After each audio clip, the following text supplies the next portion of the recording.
வணக்கம். இந்த வீடியோவில் என்ன பார்க்க போகிறோம்னா 2022ஆம் ஆண்டு குரூப் 4 கேட்ட ஒரு அருமையான அறிவியல் கேள்வி தான் பார்க்க போகிறோம். இது பாருங்கள், CCS4 அதாவது குரூப் 4 2022 என்ன கேள்வி பாருங்கள். எபித்திலியல் செல்லில் புற்றுநோய் உருவாவதற்கு டேஸ் என்று பெயர். எபித்திலியல் செல்லில் புற்றுநோய் உருவாவதற்கு டேஸ் என்று பெயர். இதுக்கு ஆன்சர் கார்சினோமா தான். இது பார்த்தீங்கன்னா எங்கே இருக்குதுன்னு பார்த்தீங்கன்னா, இது 10ஆம் வகுப்பு அறிவியல் பாடப்பகுதியில் இருக்குது. இது வந்து ஒரு புற்றுநோயோட ஒரு வகையான வகைகள். லுக்கீமியா ஒரு வகை, சார்கோமா ஒரு வகை, கார்சினோமாங்கிறது ஒரு வகை. இந்த வகைகளை பற்றி இந்த வீடியோவில் விரிவாக பார்ப்போம். ஏன்னா இது கேட்குறதுனால இதில் வந்து மற்றதை பற்றி அடுத்து கேட்குறதுக்கு வாய்ப்பு இருக்குது, இதே கேள்வி வர்றதுக்கு வாய்ப்பு இருக்குது. வாங்க வீடியோக்குள்ளே போகலாம்.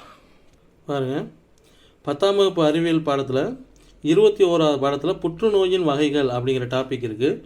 இதில் புற்றுநோயின் வகைகள் பார்த்திங்கன்னா 1 கார்சினோமா, 2 சார்கோமா, 3வது பார்த்திங்கன்னா லுக்கியூமியான்னு சொல்லி 3 வகையான புற்றுநோய் இருக்குது. இதில் நம்ம முதல்ல பார்க்கக்கூடியது புற்றுநோய் வகைகளில் ஃபஸ்ட்டு பார்க்கக்கூடிய கார்சினோமா. அதுக்கு முன்னாடி என்ன கொடுத்துருக்காங்க பாருங்கள். உருவாகும் திசுக்களின் அடிப்படையில் புற்றுநோய்கள் வகைப்படுத்தப்படுகின்றன. உருவாகும் திசுக்களின் அடிப்படையில் அவை கார்சினோமா. ஒன்று வந்து கார்சினோமா. அந்த கார்சினோமா தான் எபித்திலியல் மற்றும் சுரப்பிகளின் திசுக்களில் உருவாகிறது. இதைத்தான் நமக்கு இப்போ குரூப் 4ல் கேட்டாங்க. எபித்திலியல் செல்களில் புற்றுநோய் உருவாவதற்கு டேஸ் என்று பெயர் கொடுத்தாங்க, கார்சினோமா. சரிங்களா? கார்சினோமா எபித்திலியல் மற்றும் சுரப்பிகளின் திசுக்களில் உருவாகிறது. இது எங்கே ஏற்படும் பார்த்தீங்கன்னா, இவ்வகை புற்றுநோய் தோல், நுரையீரல், வயிறு மற்றும் மூளை.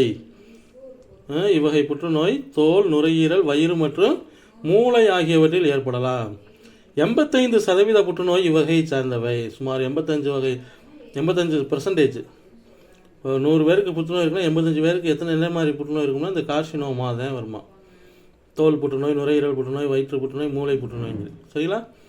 அப்போ 85 சுமார் புற்றுநோயிலே 85% அதிகமான புற்றுநோய் என்ன மாதிரியான புற்றுநோய் ஏற்படுதுன்னா கார்சினோமா. சரிங்களா? இப்போ இந்த மாதிரி எபித்திலியல் செல்லில் புற்றுநோய் உருவாகிறதுக்கு என்ன பேருன்னு கேட்டாங்க. அடுத்து இதில் இது வந்து எபித்திலியல் அல்லது கார்சினோமா வந்து எங்கெல்லாம் ஏற்படும் அப்படின்னு சொல்லி தோல், நுரையீரல், வயிறு, மூளை 4 கொடுத்துருக்காங்க. இதில் வேறு ஏதாவது ஒரு உறுப்பை கொடுத்துட்டு கீழ்கண்டவற்றில் எது தவறானதுன்னு கேட்குறதுக்கு வாய்ப்பு இருக்குது. இல்லை கார்சினோமா தோன்றும் உறுப்பு எதுன்னு கேட்டுட்டு 4 தேவையில்லாத வேறு உறுப்பை கொடுத்துட்டு ஒன்று வந்து இதில் உள்ள ஆன்சரை கேட்கலாம், வாய்ப்புகள் இருக்குது. அடுத்து பாருங்கள், சார்கோமா. 2வது வகை சார்கோமா. இணைப்பு மற்றும் தசை திசுக்களில் உருவாகும் புற்றுநோய் இவ்வகையை சார்ந்தது. இவ்வகை புற்றுநோய் எங்கே ஏற்படும் பாருங்கள். எலும்பு, குருத்தெலும்பு, தசை நாண்கள், அடிப்போஸ் திசு மற்றும் தசைகள் ஆகியவற்றில் ஏற்படலாம். சார்கோமாங்கிறது இணைப்பு மற்றும் தசை திசுக்களில் உருவாகும் புற்றுநோய் இவ்வகையை சார்ந்தது. இவ்வகை புற்றுநோய் எங்கே இருக்குன்னா எலும்பு, குருத்தெலும்பு, தசை நாண்கள், அடிப்போஸ் திசு மற்றும் தசைகள் ஆகியவற்றில் ஏற்படலாம்.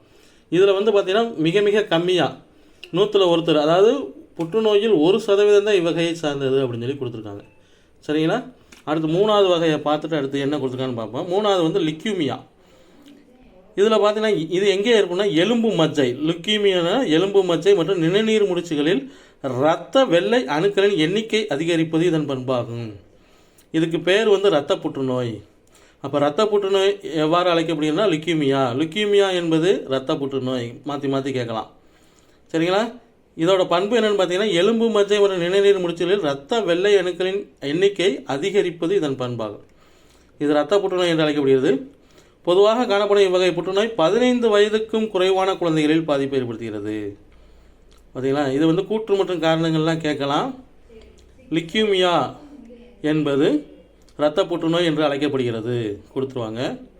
அடுத்து இது எலும்பு மஜ்ஜை மற்றும் நிணநீர் முடிச்சுகளில் இரத்த வெள்ளை அணுக்களின் எண்ணிக்கையை அதிகரிப்பது இதன் பண்பாகும் கொடுத்துருவாங்க. இது 15 வயதுக்கும் குறைவான குழந்தைகளில் பாதிப்பை ஏற்படுத்துகிறது கொடுப்பாங்க. அதாவது 15 வயசுக்கு மேலே என்ன சொல்லுவாங்கன்னா 15 வயதுக்கும் மேற்பட்ட குழந்தைகளில் பாதிப்பை ஏற்படுத்தும் மாற்றி கொடுத்துட்டு கீழ்கண்ட கூற்றுகளில் எவை சரி இல்லைன்னா எது தவறு அப்படின்னு கேட்கலாம். அந்த மாதிரி கேள்விகள் வர்றதுக்கு வாய்ப்பு இருக்குது. அதனால் நல்லா படிச்சுக்கோங்க. 3 வகையான புற்றுநோய் பார்த்தோம். Carcinoma, sarcoma, லுக்கியூமியா. 3மே நல்லா பார்த்து எழுதி வச்சுக்கிட்டு நல்லா படிச்சுங்க. இந்த டாப்பிக்லேருந்து அடிக்கடி சயின்ஸில், ஏன்னா இது வந்து மனித உடல் நோயை பற்றி குறிக்கிறனால இதுலேருந்து கேள்விகள் இடம்பெறுது. அடுத்து பாருங்கள், இதிலேயே இதை பற்றி மேலும் அறிந்து கொள்ளும்னு ஒரு டாபிக் கொடுத்துருக்காங்க. அந்த புற்றுநோய் கட்டிகளின் வகைகள். அதில் பார்த்தீங்கன்னா தீங்கற்ற அல்லது மேக்லினன்ட் வகை அல்லாத கட்டிகள். அப்போ மேக்லினன்ட்னா தீங்கு விளைவிக்கக்கூடியது, அதனால என்ன கொடுத்துருக்காங்க மேக்லின்ட், அதாவது தீங்கற்ற அல்லது மேலிக்னன்ட், தீங்கற்ற அல்லது மேலிக்னன்ட் வகை அல்லாத கட்டிகள். இது என்ன செய்யும்னா உறுப்புகளுக்குள்ளாகவே பாதிப்பை ஏற்படுத்தும், உடலின் மற்ற பாகங்களுக்கு பரவாது. அந்த ஒரு உறுப்புகளுக்குள்ளே தான் பாதிப்பை ஏற்படுத்தும், உடலோட மற்ற பாகங்களுக்கு என்ன செய்யாது, பரவாது. அப்போ மேலிக்னன்ட் கட்டிகள்னால் என்ன? பெருக்கமடைந்த செல் குழுக்கள் வேகமாக வளர்ச்சி அடைந்து சுற்றியுள்ள இயல்பான திசுக்களில் ஊடுருவி பாதிப்பை ஏற்படுத்துகிறது. இது பெருக்கமடைகிறது மட்டும் இல்லாமல் என்ன செய்யணும்னா பக்கத்தில் இருக்க திசுக்களுக்கும் பரவி எல்லா உறுப்புகளையும் பாதிப்பை ஏற்படுத்தும்னு சொல்லியிருக்காங்க. சரிங்களா?